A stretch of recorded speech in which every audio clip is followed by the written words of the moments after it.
I'm gonna show you 3 cakes today. They're all very different. I'm gonna start with the most difficult and work my way to the easiest one. And you can choose any one of these that you want. And the great thing about these cakes is you can customize them for the little one in your life. So first off, I'm starting with a Fingerling monkey. Remember, this is the most difficult example of a toy cake, so don't be discouraged with what I'm about to say. But with the Fingerling, they were basically these little monkeys and they would hold onto your finger. So that dictated the shape of the monkey. And the most important part of a cake like this is structure. So the first thing I had to figure out is, what am I gonna wrap it around? Because I'm not gonna cake a giant finger. Why did we not do that? I'll do that for Halloween. And what I decided to use was a rolling pin because it made it like about cake.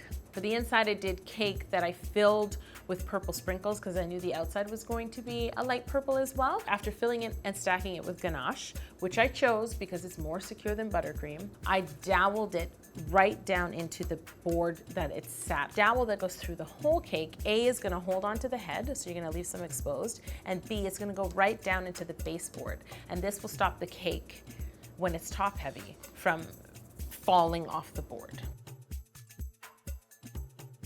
Once the body is secure, you can move on to making the arms and the leg. I made all 4 limbs with sculpted Rice Krispies, and I also made the head of the Fingerling, which is quite an oval. So I used my, again, discontinued egg pans. Oh my God.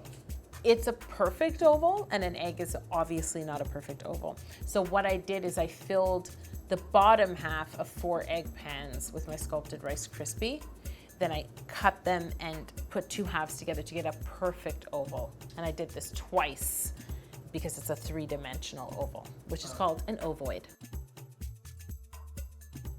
Whenever the object that you're caking has a seam, use that to your advantage, because that doesn't happen often and you're often trying to cover the seam. In order to add these Rice Krispie limbs that are covered in fondant, we do need to use royal icing, because that's the icing that's going to dry completely hard and hold the limbs in place. However, they are heavy, and A, I don't have time to hold the limbs in place while the royal icing dries, and B, if I did that, eventually the fondant would soften and my handprints would be all over the cake. So what I did was I glued the legs on, and then I took masking tape and wrapped it around the legs and the body, but backward. You don't want the stickiness of the tape to touch the fondant, but it will stick to itself. And then it's like I've built, I don't know what to call this, like a girdle or some kind of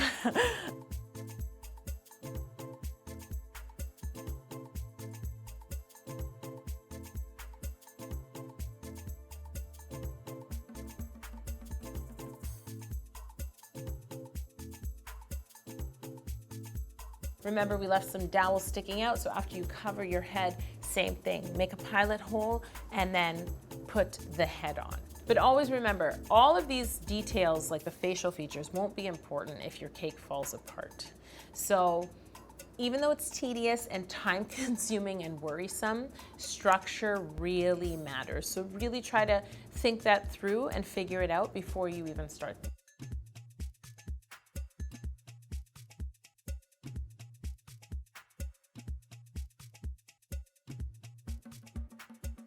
Okay, so if this cake is too hard, which I know it is, it's not an if, I know. We're gonna move on to a cake that is simpler. I think this is a toy that is recognized worldwide. I played with this toy as a child, so it has a great history and it's still really popular. I mean, there aren't many toys that have their own store. And I remember a time when I would go to the mall and I would like try to avoid the aisle with Lego if I was with my son. He would just like make a beeline to the Lego store. Unlike Fingerling with structure, this cake doesn't require any structure, any dowels. But the difficult part is making them perfectly square or rectangular and crisp, because Lego bricks are definitely sharp-edged. I know this because I've stepped on them. Another fun thing about this cake is you can also personalize the inside. So I put Kit Kats in my Lego cake because my son loves chocolate bars, I love Kit Kat. It works perfectly, and all you have to do is fill a layer with Kit Kat. You know that they're perfectly level and even. You can trim them at the edge, and then there's something else really fun in the cake that your kid enjoys. So I don't have to worry about, oh no, will it stand up or is it gonna fall over? It's not gonna fall over. It's technically really just sort of like two-dimensional. So have fun with the inside. Even if you're doing like a Lego brick party, you could make each brick a different flavor, you know, so your guests have something to choose from. When you start to ice, try and keep your icing really, really even on every single side and the top, okay? Most cakes I just crumb coat and ice. Square cakes, I crumb coat and I ice again, and I ice again. So don't try to get it in a perfect square in one shot. Do it in layers.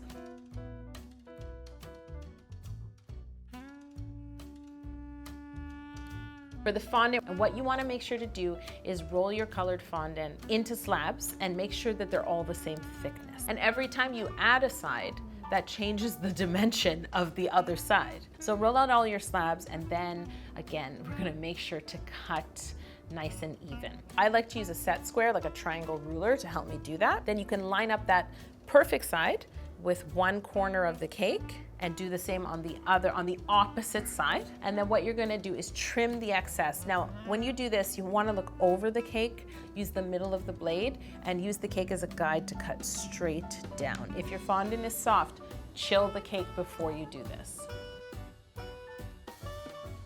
Now the fun part, and the fun part that really makes it look like Lego, is you're gonna roll more slabs of the same colored fondant that you've chosen, and then you're going to cut circles with a circle cutter to mimic the top of a Lego brick. And you can just glue those on with a little bit of clear piping gel. And if you've made more than one Lego cake, then you can stack them.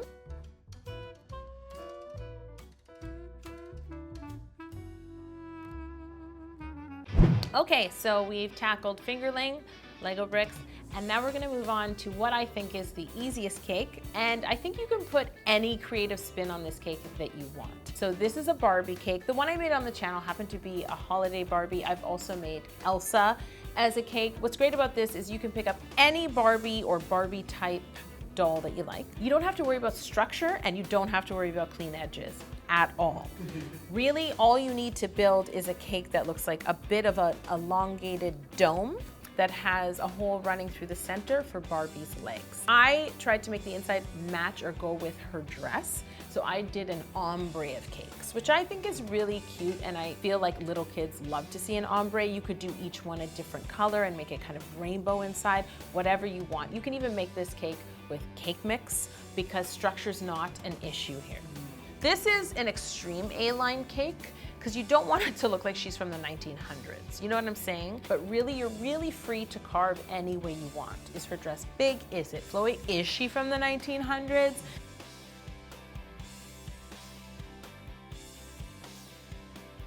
Crumb coat your cake. In this case, a crumb coating will do, but you can ice it again, and now it's time to have fun. Roll your fondant out big enough and drape it over.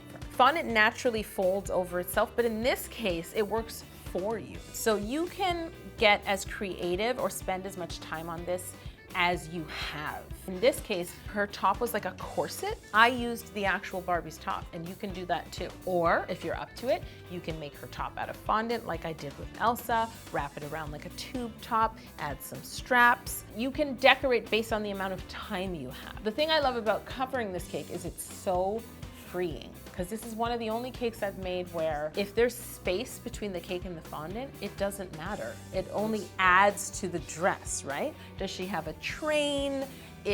Does her dress like flow all over the floor? It's totally up to you. And before you stick Barbie in, just wrap her legs in saran wrap. It's a classic. I've been seeing Barbie cakes since I was a kid, and there's simpler versions that are piped, but I honestly think this is a beginner cake. The skirt does not have to be perfect. The fondant doesn't have to be perfect. You can decorate it any way you want. And then what's fun for the child is like there's a toy that they get to keep. This was 3 toy-inspired, well, they're not toy-inspired, they're replicas of toy cakes. Let me know if you're planning to make any of them, if you already have. I know a bunch of you are gonna write fingerling down below, obviously. That's the top choice. And if there are any childhood favorite toys you think I should cake, Leave your suggestions below, and I will see you next week.